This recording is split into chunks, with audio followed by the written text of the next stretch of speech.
Olá pessoal, esse é um resumo da aula de estrutura atômica do curso de Química Geral, ok? Bom, os primeiros modelos atômicos, eles são formulados a partir de Dalton modernamente, quando em 1803 foi considerado que a matéria seria constituída por esferas indivisíveis, vem daí a palavra átomo, não tomo divisível, então não divisível.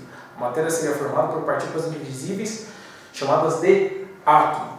Em 1904, Thomson, a partir de experimentos em que foi provada a existência de partículas positivas e negativas que constituíam um átomo, ou seja, os prótons positivos e os elétrons negativos, formula o modelo Pudim-Kompasses, tá? Isso em 1904. É o primeiro modelo que reconhece a natureza elétrica da matéria, dos átomos. Logo após vem o modelo de Bohr-Rutherford, que é um modelo planetário, em que eu tenho um núcleo denso e positivo circundado por elétrons negativos que orbitam em torno desse núcleo. É um modelo que povoa o imaginário popular, né, amplamente conhecido. Em 1920 vem o modelo de Schrödinger, que é um modelo matemático do modelo da função de onda.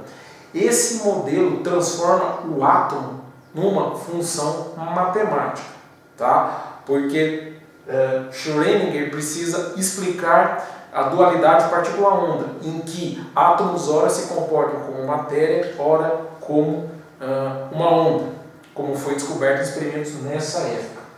Como o modelo função de onda é complexo e de difícil entendimento, Max Born, em 1920, nos dá uma contribuição importante ao alterar esse modelo para um aspecto probabilístico, onde a função de onda ela é alterada de modo a definir a probabilidade de encontrar no espaço e tempo a localização das partículas atômicas, ou seja, prótons, elétrons e depois os nêutrons, que foram descobertos em 1934 por Chadwick, né?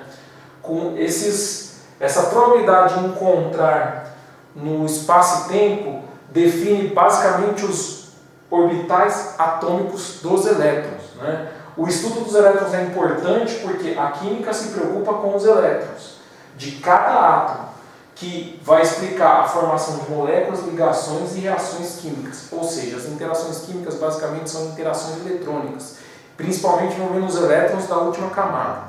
No estudo da química clássica, consideramos que o núcleo não sofre nenhuma alteração. É uma entidade praticamente imutável, o que só é verdade se considerarmos a química clássica. Os fenômenos radioativos envolvem alterações nucleares, vem daí o termo nuclear, ok?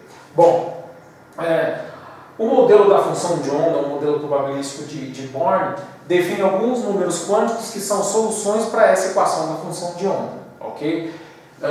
Esses números quânticos são o número n, o número L e o número Ml, tá? São números discretos, ou seja, números inteiros. O número N define a camada de um átomo, aquela que normalmente conhecemos como as camadas K, L, M, N, O, que vão, assim por diante, que vão constituindo a eletrosfera, a nuvem eletrônica de um átomo. O número L define a subcamada, ou seja, o tipo de orbital. Nós temos orbitais do tipo S, do tipo P, do tipo B e do tipo F. Na aula nós vemos as figuras desses orbitais, que podem ser desde uma esfera S, indo para como se fosse uma bexiguinha, que seria o orbital P, e formas mais complexas, que seriam o D e o F. E o número quântico Ml define o orbital em si, que são os pares de elétrons que ocupam essas subcamadas. Os elétrons só podem ser agrupados de uma maneira unitária ou em pares, né? O que define é o spin positivo ou negativo na ocupação desses orbitais, ok?